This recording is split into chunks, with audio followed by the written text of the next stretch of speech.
Existia uma organização criminosa a partir do Palácio do Planalto no governo anterior, que envolveu várias instituições.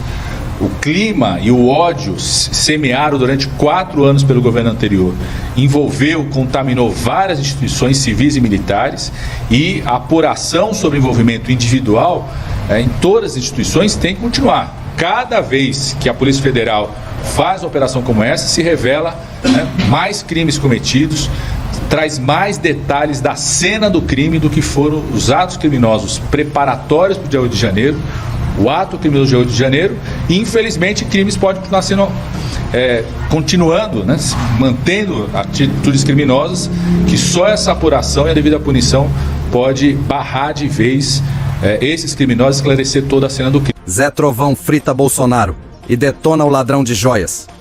Bolsonarista da chamada ala ideológica, o deputado federal Zé Trovão criticou duramente Jair Bolsonaro em conversa com aliados, sem saber que estava sendo gravado. Em áudio obtido pela coluna, ele afirma que o ex-presidente é o maior mau exemplo para a política. Na mesma gravação, Zé Trovão culpou Bolsonaro por entregar a presidência para Lula em 2022. Falei, cara, não é assim que funcionam as coisas, cara. Tu tá viajando, tu tem que ter um pouco mais de centro, já. Tu tem um pouco mais de maturidade com as coisas, cara.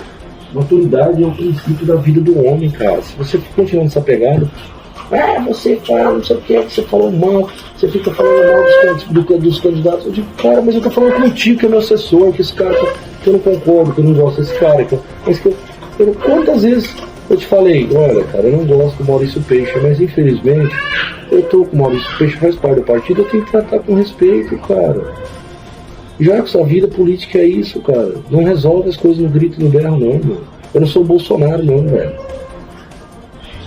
Que é outro mau exemplo da política. O maior mau exemplo da política chama o Bolsonaro.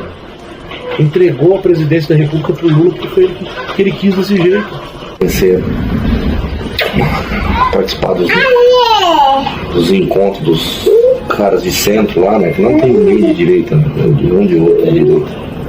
Aí os caras comandam, conversam, resolver pauta, mexe com um trem, com outro. Eu cheguei em casa, eu tive um jantar com os deputados de Santa Catarina, cheguei em casa 10h30 da noite. Aí sentei na minha poltrona, o meu assessor mandou pra mim, falou, tem que vir pra cá. Foi 4h da manhã, eu olhei pro cartão, tudo certo, né? Agora vocês já estão bebendo demais, né? Brasília é só na madrugada. Madrugada, Brasília acontece. E assim, ó, sagrado, terça, quarta. Às vezes começa segunda, vai até quinta. Seus patriotários, vocês já viram um presentão de despedida que o Flávio Dino deixou pra vocês? Ah, vocês não viram não? Oh, maravilha, então deixa eu estragar o seu dia. Pra quem não sabe, hoje, dia 31 de janeiro, é o último dia do devorador de patriotários, o Flávio Dino, à frente do Ministério da Justiça. E ele apresentou o balanço da segurança pública em apenas 1 ano de sua gestão e, na moral, dá pra entender por que os bolsonaristas ficaram tão putos com ele. A bandidagem passou mal. Em 2022, foram registrados 42.190 homicídios, contra 40.429 em 2023. Também houve uma redução de 9,78% em roubos de veículo no país e uma redução de 40,91% de roubos a instituições financeiras. E esses dados que eu tô mostrando pra vocês e os que eu vou continuar mostrando não vem da cabeça do Flávio Dino, não. Eles são resultados da somatória que vem de cada estado, inclusive dos bolsonaristas. Também houve um aumento de 8,71% no cumprimento de mandatos de prisão, pena que o Bolsonaro não estava no meio. Houve um aumento de 25,5% na apreensão de armas ilegais e talvez o resultado mais importante de todos, inclusive para vocês bolsonaristas que vivem fingindo que se preocupam com a polícia. Houve redução de 81% na letalidade policial. Em 2022, morreram 44 agentes, contra 8 em 2023. Esse sim é o resultado do trabalho de quem realmente combate o crime. Pessoal, o advogado do Bolsonaro, aquele Fábio Van Hatt, disse que o Bolsonaro, no meio da operação da Polícia Federal e a família, todos os 3 filhos, tinham saído para pescar às 5 horas da manhã de barco. Que bonitinho. Só que isso é mentira, pessoal. É mentira. As informações que nos chegam é que Bolsonaro foi avisado da operação um pouco antes e eles não sabiam que vinha na operação da Polícia Federal. Podia ter prisão de algum dos seus filhos e eles fugiram desesperados como covardes de barco, destino incerto. Os celulares deles aí devem estar com os peixes. Eu não sei onde eles pararam depois de tudo isso. Mas essa é a verdade. Essa história não se sustenta em pé. Deixa eu pegar mesmo. Bora, porra!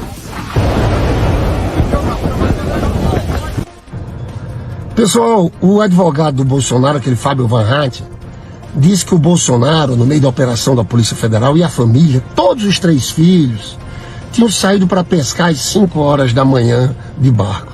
Que bonitinho. Só que isso é mentira, pessoal.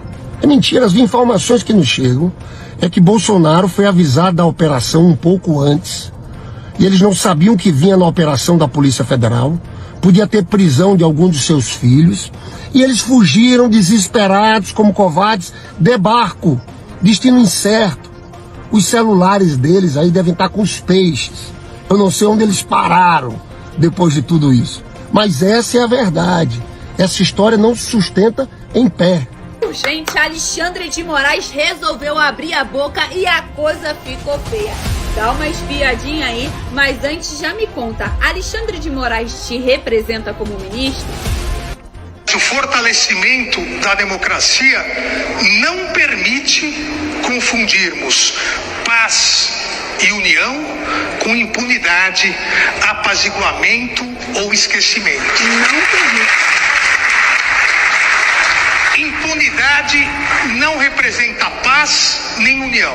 Não representa. Todos, absolutamente todos, aqueles que pactuaram covardemente com a quebra da democracia e a tentativa de instalação de um estado de exceção serão devidamente investigados, processados e responsabilizados na medida de suas culpabilidades.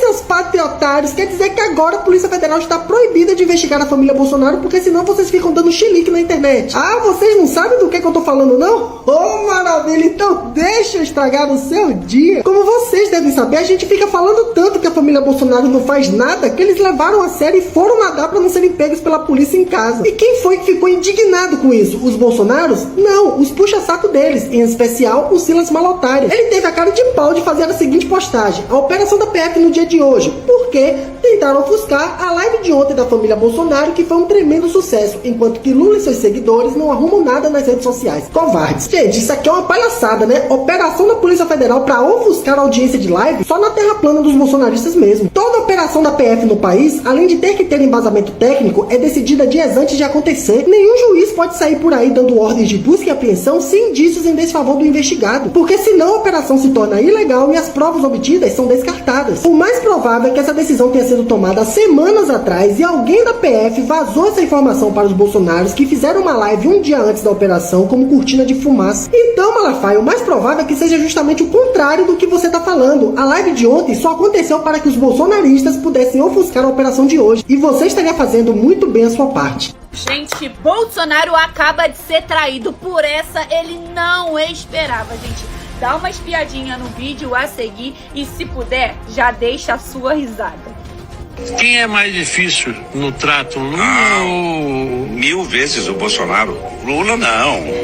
O Lula é um camarada do povo. O Lula é completamente diferente. O Lula é completamente diferente do Bolsonaro.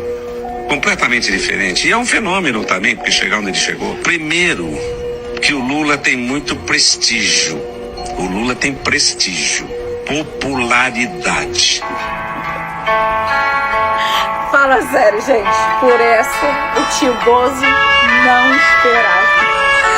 Você do outro lado, pode deixar aqui a sua risada para ele.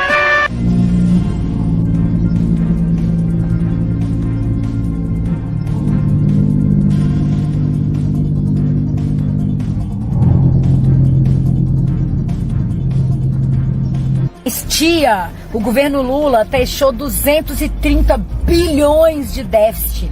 É tudo culpa do Lula. Será? Peraí que eu vou deixar uma pessoa fantástica explicar pra vocês, com participação especial da Tuca. Bora lá? Esse resultado é a expressão de uma decisão que o governo tomou de pagar o calote que foi dado, tanto em precatórios quanto nos governadores em relação ao ICMS sobre combustíveis. Então, desses 230 bilhões, praticamente a metade disso é pagamento de dívida do governo anterior, que poderia ser prorrogada para 2027 e que nós achamos que não era justo com quem quer que fosse o presidente na ocasião. A opinião pública, formada e informada, deveria levar em consideração esse gesto do governo de colocar ordem nas contas. E antes que vocês venham dizer que é mentira, deixa eu trazer uma reportagem aqui para vocês. Bolsonaro e Arthur Lira tentam aprovar PEC do calote a qualquer custo. Presidente Jair Bolsonaro diz que PEC dos precatórios não é calote. Precatórios chegam a 141,8 bilhões e o governo vive desafio para evitar o rombo. E não precisa acreditar em mim. É só você escrever PEC do calote ou PEC dos precatórios que você vai achar e vai entender por que 230 bilhões. Porque o governo Bolsonaro foi um desastre para o Brasil e agora o Lula está tendo que botar ordem na casa.